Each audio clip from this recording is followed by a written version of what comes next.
Hey y'all, I'm Crypto Bo, and this is the Crypto News Roundup for the second week of July 2021. A lot of interesting developments this week following the Bitcoin conference in Miami last weekend. First, some good news.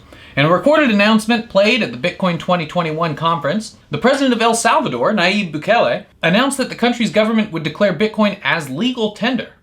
That is why next week I will send to Congress a bill that will make Bitcoin a legal tender in El Salvador. In the short term, this will generate jobs and help provide financial inclusion to thousands outside the formal economy.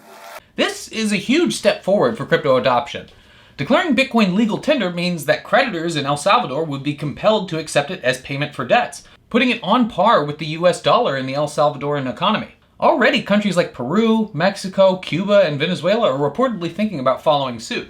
This move highlights some of the main benefits of cryptocurrency adoption. 70% of El Salvadorans are currently unbanked, making Bitcoin legal tender will give millions access to global financial and capital markets. Not only that, but it will vastly reduce the fees charged in the remittance market, which makes up a large portion of the El Salvadoran economy. Unfortunately, this move puts El Salvador on a collision course with the IMF, who are none too happy about the announcement, and may derail negotiations for a $1 billion loan that the country is applying for. Second, FBI hacked the hackers. Bitcoin prices fell sharply last Tuesday on the announcement that the FBI had recovered the Bitcoin ransom from the hacker collective DarkSide. This government seizure was not a realization of libertarians' worst fears, but instead proof that the hackers were not that elite in the first place. If you've seen my video, The Counterintuitive Case for Cryptocurrency, then you already know Bitcoin isn't actually that great for crime.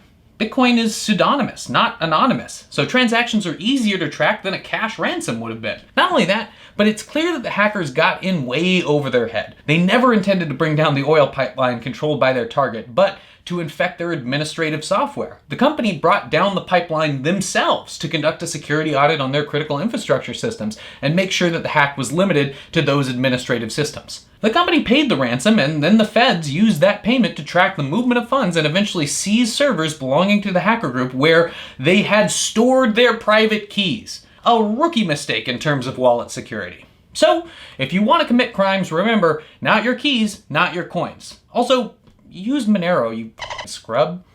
That's it for the news this week.